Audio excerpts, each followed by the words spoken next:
Morning, everybody, and welcome to Coffee with Casey, where we talk about market conditions and market strategies every week.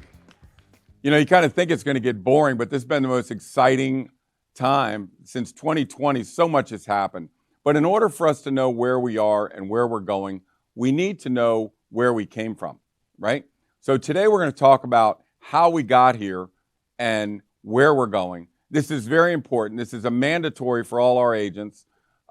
Should be a mandatory for all real estate agents to understand the past, right? So Donnie, who runs this company, and Sarah, and they do a great job, weren't even born when a lot of the stuff that I'm about to talk about happened. And what sparked this is Samson Properties, unlike other real estate companies, is their corporate culture is about everybody sharing information, right? So Jason's done, 190 deals so far this year. He shares. Carolyn Young, she shares. She's a big, huge agent. There's one guy, Rick Jarvis, that's down in Richmond, and he sends these newsletters almost every morning. The guy is amazing how much information he can get out. And something sparked when he sent something yesterday, and he was talking about, I did not see 2008 coming, right?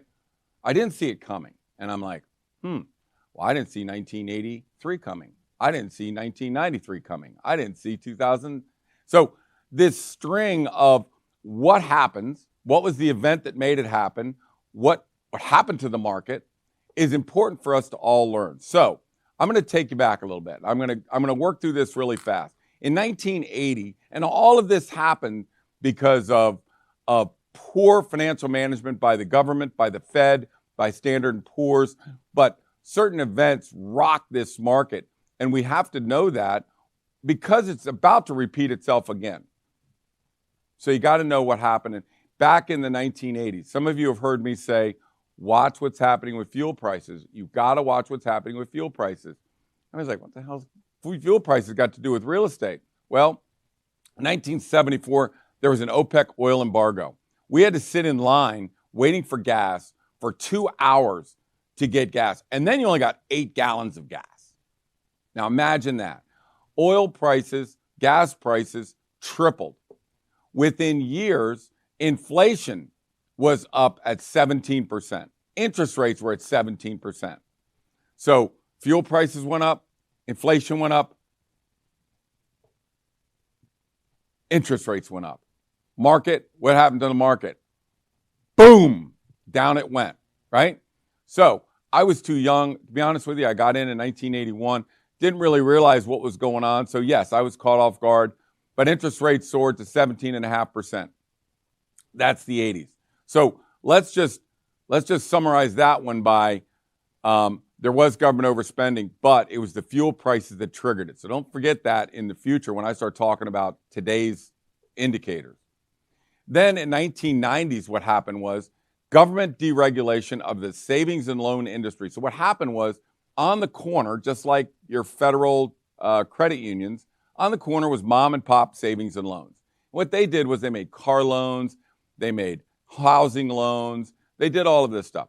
What happened in the 80s? They deregulated the S&L industry. So these residential lenders could now do commercial deals. And they did. And they did a lot of them. And they absolutely wrecked this building that we're sitting in right now, this land, right? This whole place was wiped out. Hank Long, Long and Foster, Henry Long, owned all this land. He was developing it. But you see, the price of land plummeted because everything was going to foreclosure. They'd overlent on everything. It was just total mismanagement. And it was all because the government deregulated savings and loans and let them go ahead and invest in commercial real estate. It was an absolute disaster. It cost hundreds of billions of dollars. Back then, hundreds of billions of dollars was scary. I mean, in the early 90s, it was scary. I was going to see my landlord, and I said, I just needed to talk to him about a sign. And he goes, is somebody trying to shut you down?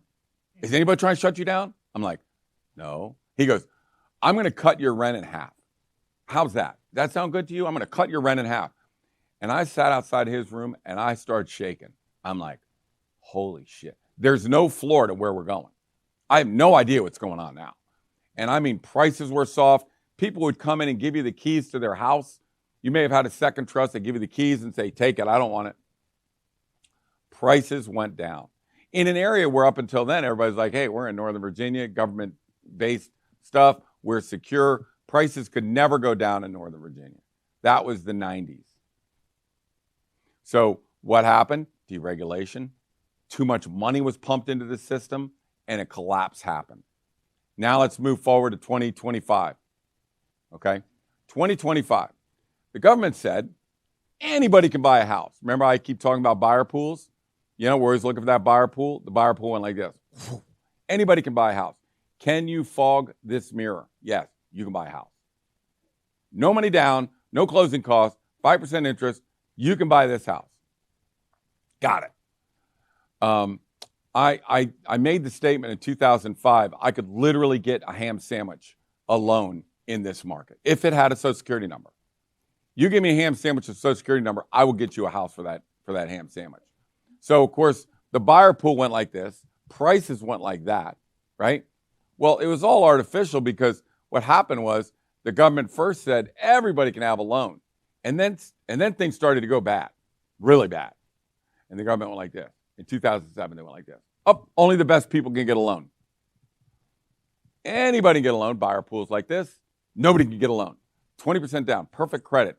Job's got to be for 3 years. You know, they tightened the credit so bad that the housing prices plummeted 20%. Along Leighton Hall Road in Bristow, people were buying new homes for $635,000. They were having to sell them at short sale now, and I'll explain that in a second. Short sale for $395,000 to $410,000. They had a loan on it to $650,000. They owed $650,000. It was worth $400,000. So at that time, in 2008, 2009, 2010, you were either in foreclosure, in a workout with the bank, doing short sales, and we had to become experts on short sales and foreclosures. Talk about a horrific time. Now, here's what's very important. So if you start in 2002 and you take the price of a house and it goes like this, there's a pricing and then there's the inflation rate. So if that same house just rose at the inflation value, it would be this line. But the pricing went like this. It went way over, 20% higher than the value line. So in 2007, 2008, 2009, it went bam, and it went right back, but it leveled off at the value line. So it went up and it went down. And it rode that until 2016. So what happened back then? The government expanded the buyer pool by allowing everybody to do it. Then they tightened up the money supply so that nobody could get a loan. And that's what happened. So we've been in that static group. And I remember going to a football game. Stonebridge was across the way. Stonebridge is in Ashburn. And I remember looking at everybody in the crowd going, all of your homes have fallen $250,000. Everybody, that whole bleachers, all their homes had devaluated. If you don't think that's a scary time, and that could happen again, stick around, right? Stick around. So we worked our way back up. By 2015, 2016, the value line and the prices of the homes have got to the point where they were back in 2005. Everybody now could sell their house. And they did. And they dumped them. They dumped them on the market. I remember I had a $1.5 million house on the market. And I didn't get my contract. So I'm like, what the hell's going on around here? And I punched the button. There's 52 homes on the market. 2 are under contract. I had to go back to the seller and go, we got a major problem. We have a major problem. The inventory snuck up on us. They came out of nowhere. Everybody put their houses on the market. We need to be aggressive on our pricing. We need to do something. So if you're wondering why I'm sitting in a crow's nest every week plotting inventory and how much it's coming, and you'll see it today, how much it affects what's happening in this market, you're crazy. So this is inventory goes up, prices go down. Inventory goes down, prices go up. I'm going to show you some statistics in a minute. It's going to blow your mind. And it's going to give you total visibility on where we are with the market. And in order to operate in a market, you've got to have total visibility of where we are. So, prices got soft in 2016-17. Why? Because of too much inventory. So we have gas prices went up, and that caused inflation, right? Does that sound familiar? Isn't that happening now? Didn't gas prices go from $2.25 to $4? Inflation went up. Interest rates went up. It choked off the market. Ask any seller why they're not selling and moving up. Ask Donnie Samson. Donnie goes, I'd love to have that big house, but I'm not leaving a 2.5% mortgage to get a 7.5% mortgage. What are you, crazy? So it froze the market. Why are we all starving? The market froze. The inventory went down. It went down 40%. That's a hard thing to take, right? You look at companies like this, they're planning on inventory and sales, and this is what they should be, and our projections. Your projections are only as good as those gas prices, inflation, interest rates, and what's happening in the market. Now, when people go, what's going to happen in the future? You're like, who the hell knows? All you know is you're only as smart as the next inflation reports that come out of Wall Street. That's all we are. You know, the Fed, we're going to drop interest rates 3 times in 2024. Really? Really? I don't think so. I think you lied about that. The National Association of Realtors, interest rates are going to be below 6% by the spring of 2000. No, they're not. You're only as good as what happens when the next inflation report comes out, which is going to drive the 10-year treasuries, which is going to drive interest rates, which is going to tell us whether you can sell your house or not sell your house. So, why do I watch inventory? Why do I watch gas prices? Why do I watch the 10-year bonds? Because I'm waiting for something else to happen. I'm waiting for that shoe to drop.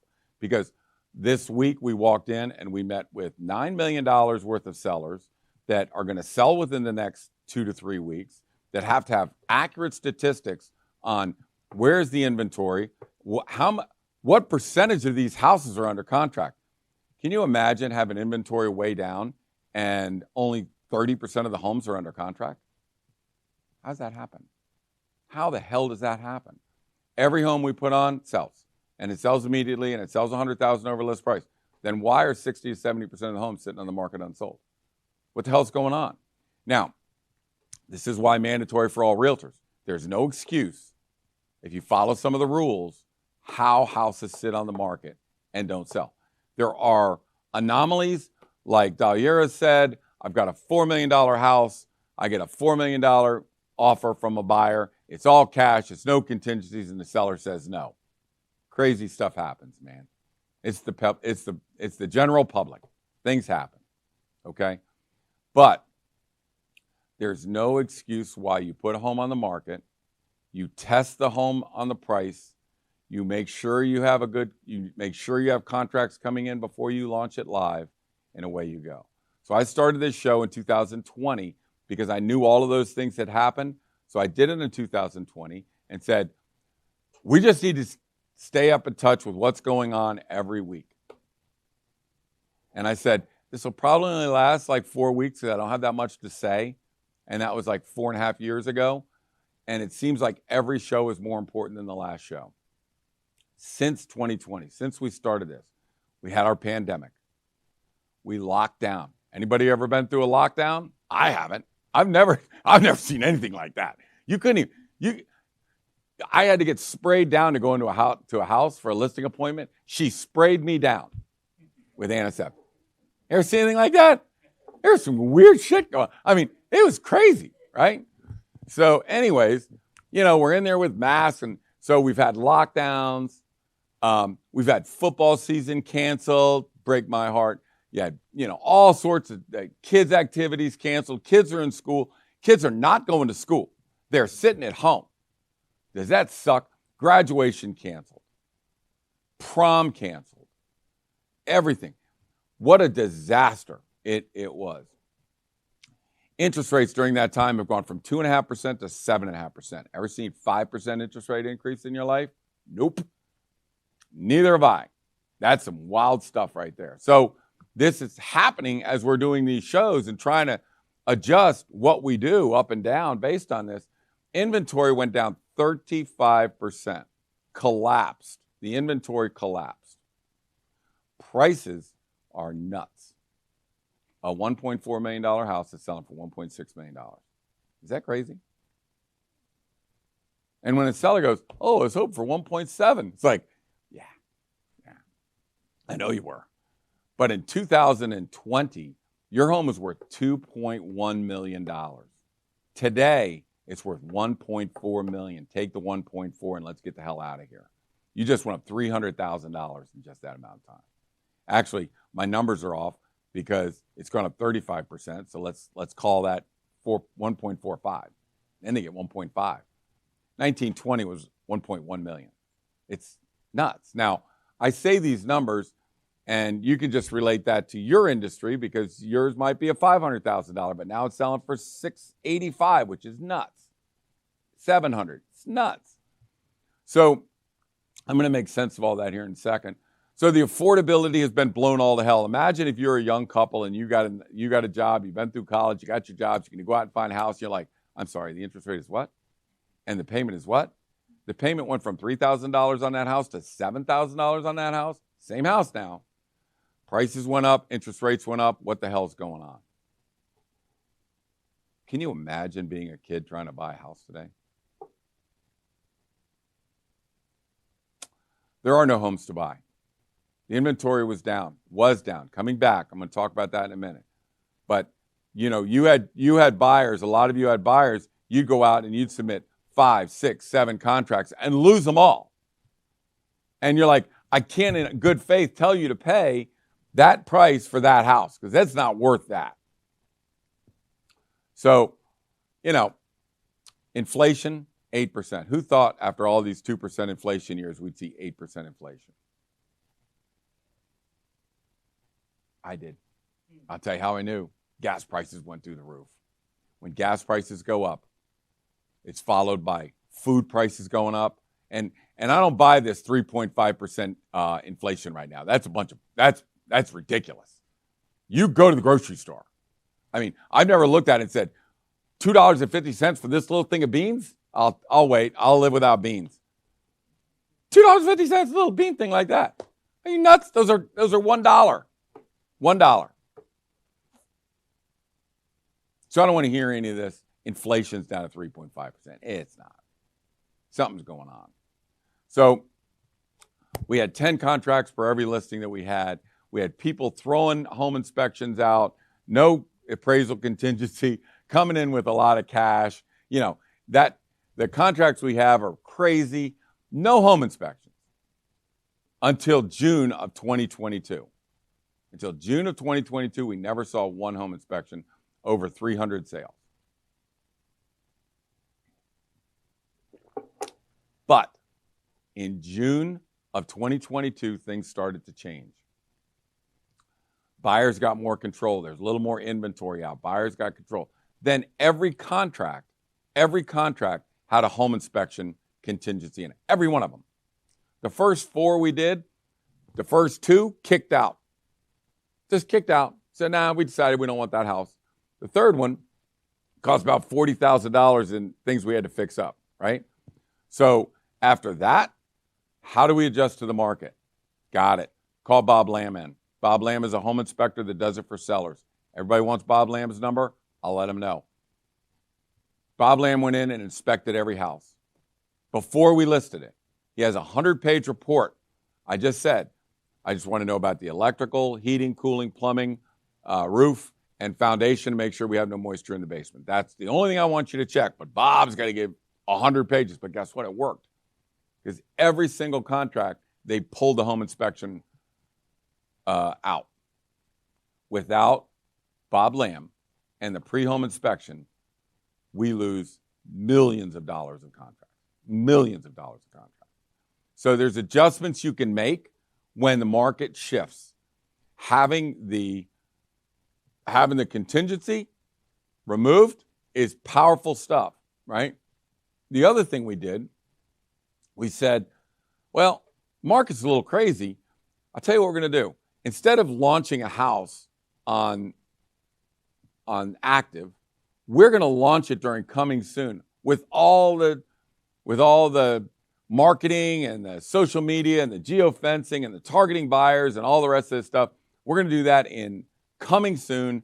And then the Wednesday before we launch, I do a Zoom, and I get on the Zoom, nobody else, just me, and I tape it. And I go, I'm looking at the people coming to see your house. And I don't want the seller on there. I don't want the other agent on there. I just want to be focused so the seller can watch this, right? I've got one seller is a dentist, the husband's an accountant. They can't get together. That's okay. Watch it when you're ready. Everybody watch it when you're ready.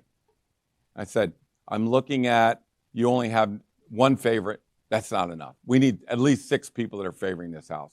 Your buyer pool is only 75 people. We need to have 200 people in the buyer pool.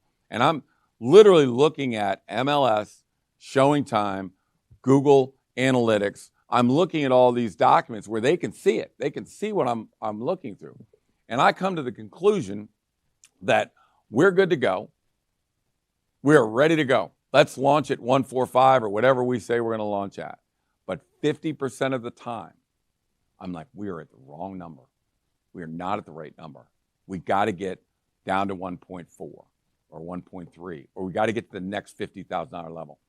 Without the predictive analysis, we are screwed. Because we would launch the house, there's nobody coming, nobody's going to look at it, it's not going to sell, and we're just going to broadcast to the market that this house is not worth $1.4 million. So when I drop to 135, there's going to be no contracts coming in at 1.4. Nothing. Because I've already proven it doesn't sell. So the predictive analysis of telling the seller 1.35 is not our number.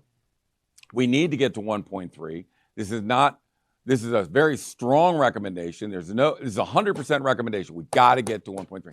Every single seller goes, I'll do it, 1.3. They go to 1.3, and we get contracts in for 1.45.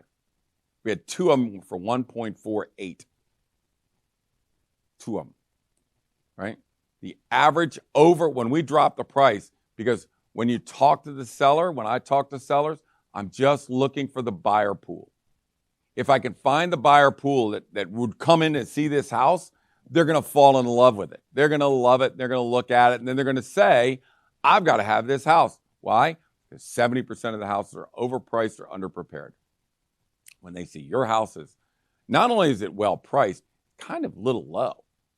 And the agents around where we work know that I'm going to have to bid this thing up if I'm going to get it. So here we go, right? So the predictive analysis, we have to change pricing on 50% of our listings that we go out. Now, for a personal stand and make sure the sellers feel comfortable, the seller's thinking, and let's stay with that number 135. Let's go with 135. That's what the seller wants. I think it's more like 1.3. There are agents walking in the door going, oh, I think it's 135 all the day. So what does the seller do? They go with the other agent, they put it on for 135, and it sits and sits and sits, and down it goes, right? So as a realtor, you want to help the seller not make a mistake. We're trying, if you pick another realtor, I feel like I've not done my job, you've made a mistake. You're going out where 70% of the houses are not going under contract. So I've got to convince you. So what I did was I said, look, you think 135, I think 1.3. Let's test 135 during coming soon. Let's give that a shot. Let's do all we can. Let's blast it. Let's master blast it. You say 135, I say 135. Let's go. But then when we look on Wednesday and say, it ain't 135, it's 1.3. But let me show you the 25 homes that we just reduced 50,000 and show you that they average 93,000 over list price on the sale. And they all sell the first weekend, and none of them have home inspections. So that's our strategy, right? So because of 2020 and what's been going on is so crazy, we had to adopt the predictive analysis, which again, I don't care what happens in the future, I'll never list another house without it. Never, ever, ever do another house without doing a predictive analysis. So if that's not a part of your regular, if that's not a part of our Samson Properties protocol, you're making a huge mistake. I consider myself one of the best pricers in the business, and 50% of our listings have got to go down 50 $50,000 because they did not find the buyer pool at the higher number. But we do at the lower number. So all these things have happened since 2020, right? It's been a crazy market. And so what we need to do is monitor fuel prices. I go to the oil fields. How much are we pumping? That's why, no offense, I don't know whether you're a Republican or Democrat, scares the hell out of me when they start talking about shutting down all the oil fields and shutting down get natural gas and not pumping pipelines. And I'm all for electric cars in a responsible way. Let's get to electric. Let's save energy. But for God's sakes, if those fuel prices go up and we've emptied out our oil reserve, we got a problem. We're going right back to 1974, folks. So that's what drove inflation in the 70s. That's what's driving inflation today. The inventory, that's what drove things back in the 90s. That's what drove things in 2015. So we got to watch the inventory. So those are the interest rates, inflation, inventory. Those are the causes. And the effects we can see clearly by saying how many homes are under contract in this market. So let's say you're going to sell a house, and I come to you and go, okay, well, the market, we've only got one competitor, and they're overpriced by $100,000. They're not a competitor. They've been on the market for 30 days. Let's write them off. You're all alone. You have no competitors right now in the market. We got to get this on. We got to get it going. We're going to have a price. We're going to find the buyer pool. And when they start bidding on this house, we're going to say, there's no house within $150,000 of this house price within a 2-mile radius that else you can bid on. So don't bluff me. We're it, right? And then we get our price. And the seller knows it. The seller knows that we've done our homework. We know what the competition is. We know what the inventory is. We know what how many people are under contract. We've dissected the market. And I'm not talking about printing a report from Realtor Property Resource or any of that other bullshit, right? Because they see through that. They're like, oh, here's a report from Zillow. What the hell does Zillow know about your house? First thing I do, listing appointment. I said, let me show you what the estimates are on your house. 1.5, 1.3, 1.4. It's like, well, what is it? Is it 1.3 or 1.5? Which one is it? You're $200,000 apart. Now, we can't be $50,000 off for the buyer pool. So immediately, those guys are discredited right out of the gate. So you walk in with a Compass report or some Keller Williams report or a Zillow report or RPR, we're blown out of the water because we're going to look at this. This is, when you talk to builders, they build them, they build their own sticks and bricks. They don't bring them in on a truck. They build their own stuff, right? So we're going to build it for them right in front of them.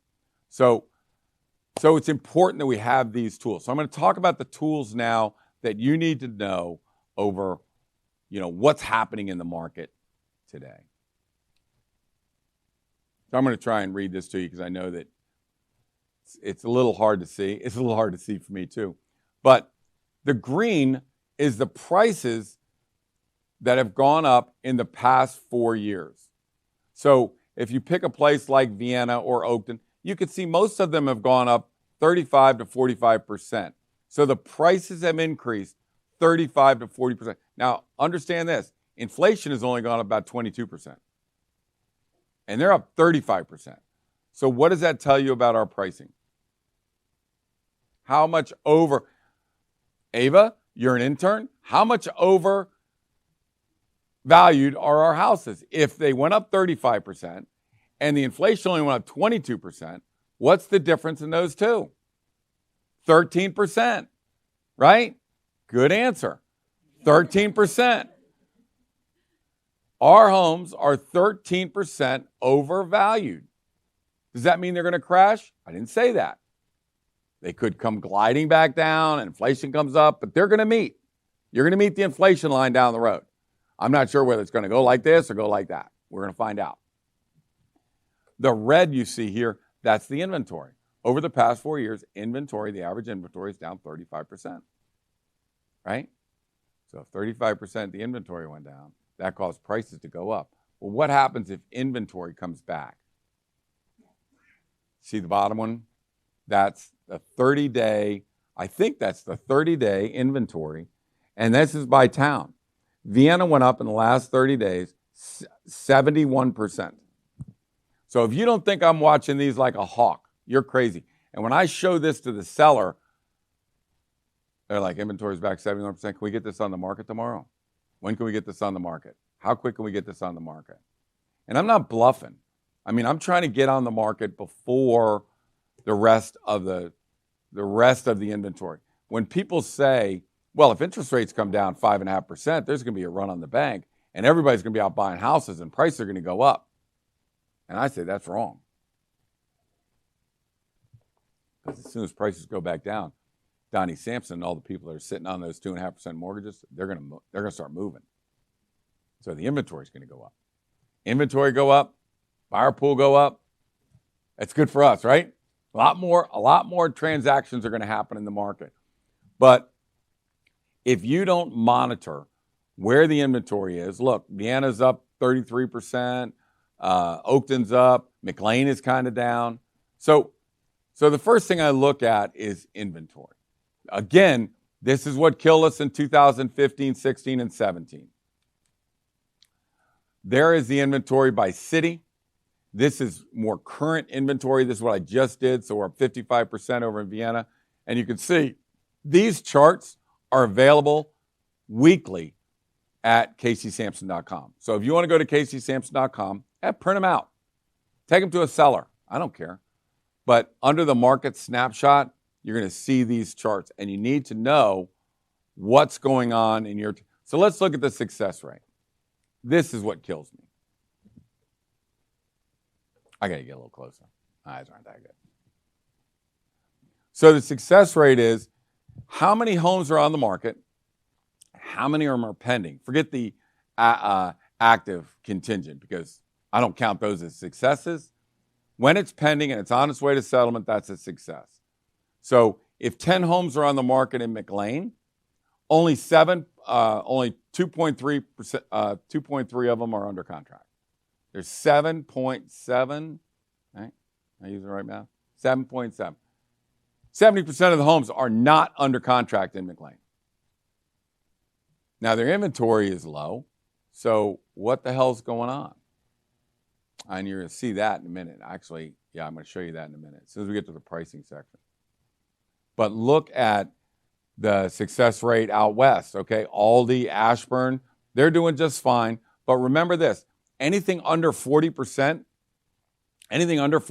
is a buyer market. So what would I do with this right here? Anybody got any buyers over $1 million? Anybody? Buyers over $1 million? Okay. I show them that chart right there. The luxury homes, over $1 million. What market do you work in? You got it. So you've got Oakton, you've got Aldi. It take me 5 seconds to arrest and hurt one. Yeah. So you are in luxury homes. You're in a buyer's market. Congratulations. Good luck. Get them off the sideline. Get them out there. Get them in a house. Interest rates are at 6.75. Get a 2-1 buy down. So you're at 4.75, 5.75, 6.75. Sometime in the future, we should be dropping our rates. Refinance at that time. As Sarah says, marry the house, date the rate, right? So I would use these charts to say, buyers, time for us to get off our ass and go find a house. Because whatever reason, and again, so when we list a house, we're going to be at the right price. And we're going to fix it up correctly. And we're going to make sure that we have buyers coming in. But not everybody does that. 77% of the homes in McLean have evidently not done that, not done their homework. So you want to go in with your buyer to a house that's been sitting on the market for 45 or 60 days and say, it's not really that price. Let me show you what price it really is. This is the value of the house. This is what we're willing to pay, right? So when you have to bid a house up, you're overpaying for the house. But when you come in by yourself and everybody's gone and the realtor's been telling the seller, you got to drop your price, it's not worth this much, and you come in and go, yeah, I concur. It's worth $1.3 million. It's not worth 1.45. It's worth 1.3. And I can prove it. I'm not trying to gyp you or, it's an emotional time. I'm not trying to steal your house. I'm going to prove to you that it's worth $1.3 million, not a penny more. And that's what we're willing to pay. By the way, I'm going to need a home inspection on that, right? So if it's been on for 30 to 60 days, you have control of the transaction. And to my sellers, I said, do not worry about that chart. Don't worry about it. I know it's a buyer's market. Don't worry about it. We're going under contract. We're going to do it on the first weekend. We're going to get 50, 75,000 over list price, 100,000. That's why they get disappointed. I got 100,000 and the seller was disappointed. Actually, it wasn't 100,000. It was 125,000. It was 1.8 was the list price. We got 192. And for some reason, there was not, let's take you to the Vienna Inn and have a few pops. Let's celebrate. And it was like, is that it? Is that it? Like, that's it. Yeah, that's it.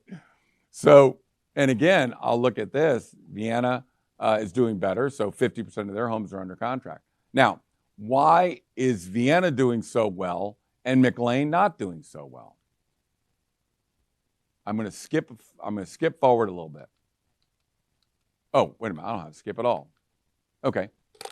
Here's McLean right here. Now, I'm going to point something out. The first cone is Arlington. The average home, 3,000 square foot home, that was built in 1990, costs $1.7 million. This is why this chart is hugely important when you're a listing agent. The McLean 3,000 square foot house is worth $1.78 million. The Vienna house is worth $1.38 million. So what does that tell you? The same house across Route 7 costs $400,000 more. So when I'm listing a house in Vienna, where do you think I'm marketing the house? In McLean. You're looking at McLean? Have you seen this? Have you seen what you can get in Vienna for $1.4 million? Are we jacking their buyers? You bet your ass we're jacking their buyers. Why would you pay 1.8 when you could pay 1.4? Right? Yeah, it's a cool town. McLean's a cool town. 400,000 is a pretty big number. Right? So this switches. Where am I looking for buyers? I'm not looking for buyers in Vienna. I'm not looking for buyers in Oakton. I'm certainly not looking for buyers in Centerville. I'm looking for buyers in McLean. So that changes the whole dynamic of your marketing for your houses. Sit down with the seller and say, 80% of my buyers are coming from Arlington, McLean, or DC, or looking in Arlington, McLean, and DC. I can't tell you how many times I've sat down with a seller and say, we're going to go get somebody from McLean to buy your house. And they're like, that is wild that you would say that. Because we were looking at McLean. And we found this out here in Oakton. It's like, yeah. But the technology today is a lot more sophisticated. Right? So our back office is state-of-the-art stuff where we're going to target those McLean buyers, those Arlington buyers, those DC buyers, and they come in with their contracts. Now let's say you've been looking at a 3,000 square foot house for $1.8 million, and you're like, that seems like a lot of money. I can't find what I really want, Then you come out and you see it in Vienna at 1.4, and there's going to be a bidding war going on. They're like, Jesus, a 1.4? I'll give you a 1.55. What do I care? I'm still $250,000 less than the house I was just looking at, right? See where the big numbers come in? They're coming from McLean. They're coming from Arlington. They're coming from DC. They're coming from LA. They're coming from, a guy said they were bidding on I'm trying to get the numbers right. They were bidding on a house. It was 145 or something. Everybody was in at about 155. Everybody.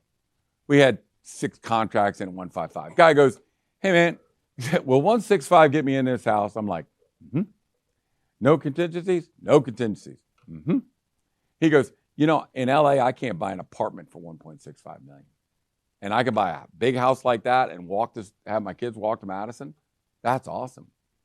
So he paid $165. Why? Because it didn't mean anything to him. The numbers just they're not the same. They're not the same as a person selling a home on Cottage that's coming in going, 145 is a big number. I'll go to 1.5. And an LA guy's going, I don't give it. Go to 165. I can't even get an apartment where I'm coming from. They're coming from Seattle. They're coming from Oregon. They're coming from the West Coast. They're high tech. They're rolling into town. They're looking in McLean. They're looking in Great Falls. They're looking in Arlington. And you got to bring them to your town. I sell a lot of homes in Centerville. Where do you think I'm going? I'm marketing to people in Vienna. Hey, you looking in Vienna? Hey, you know, if you come out here, you can buy that house for $973,000. Virginia Run, great neighborhood, right? So this document right here tells a story to the seller of a couple things. One, the inventory is not returning, right? We're down 34% over the 10-year average. So up there in the inventory, we're down. The success rate, only 23% of the overall homes in McLean, 21% of homes over $1 million, over 1.3, only 21% are under contract. So when I'm talking to a seller in McLean, I'm saying, look, we got to be a little cautious. 4 out of 5 homes are not going under contract, which means A, you need somebody that knows how to get it under contract, and B, we can't get too aggressive on the pricing. This is how we use this. And if we're looking in Vienna and it's a Vienna seller, I'm absolutely going over the difference in pricing between McLean and Arlington, and it makes total sense to the seller. Seller goes, bing. Well, I'm interviewing 5 agents. When you're done with this, they're like, yeah, I just called them all and told them pound sand. They sent over a listing agreement. Let's get this thing rolling. That's how powerful these things are. Not only for our knowledge of how do I operate. There's Vienna. 50% of them are under contract. We're doing just fine. So we can get a little more aggressive on our pricing. We're 400,000 less than McLean. We can get a little more aggressive on our pricing during coming soon. And then if we can't find the buyer pool, we'll duck down under the next threshold. There's Haymarket. If I'm Johnny G in Haymarket, Johnny G's making a killing. By far the number 1 agent in Haymarket. He's on our team. And I'm going to talk when I'm done with this and we do questions and answers. We are expanding our team. We brought Johnny G on in Haymarket. We brought Ferris E-Ways. And even though it's the Ferris E-Ways team and the Johnny G team, it's powered by our team. We price everything for them. We give them all these documents, and their business is going through the roof. So we're going to expand 2 to 4 more masterminds that do 20, 30 million a year, and we're going to get about 10 people that do $5 million a year and bring them on and start using some of these tools. But that's enough for the commercial. So this is what Johnny G uses, and now he goes in and he says, our inventory is still down 35%. It really hasn't increased that much at all. The success rate is horrible, so we got to make sure we're really smart with what we're doing. But I'm going to get buyers come out here from Vienna and Oakton and all these Centerville because our house is younger, better, less expensive if they just can drive to Haymarket. So I'm going to market your house in those markets, and nobody says that. Over the last 4 years, pretty much everybody's gone up that 35%. And Leesburg, I think, is about 44%. Aldi went up 62%. No, I'll tell you what, Ashburn went up 42%. And the 2 surrounding places, Leesburg and Aldi, went up 62%. Why? Everybody moved out west, right? I can live out there, not live here. I can work from my house. I don't have to be tethered to the office anymore. So they went up that big. Ashburn is at 42, and they're at 62. So A, it tells me that they may be overpriced and Ashburn may be a better deal. But B, it also tells me they were going out there because they were looking for bigger lots. They were looking for more room. So you can find more room out there. Maybe the Ashburn lots weren't big enough, and that's what held them back. Maybe prior to 2020, the prices increased higher than everybody else because the Metro was coming out. As soon as they heard the Metro was coming out, maybe there was already inflated prices prior to the Metro hitting, and they just didn't go up as much, right? Whatever the reason, you can look at it and go 62, 62, and 42. That might be a better deal over here. Let's look at Ashburn, right? So that's the way you use the tools. All right, so that's basically a history lesson on where we came from. Because in order to know where we are and where we're headed, you've got to know what to look for in the future. You've got to know what tools that we need to use as realtors to make sure that we don't get stung in a market like this. Are you going to be the 70% of the people whose homes are not under contract or the 30% that are under contract? Because the 30% under contract are getting paid. The other 70 is a nightmare. So, The pricing is important. The predictive analysis is critical. The using tools of inventory and knowing where your clients are. The pricing, as always, is number one.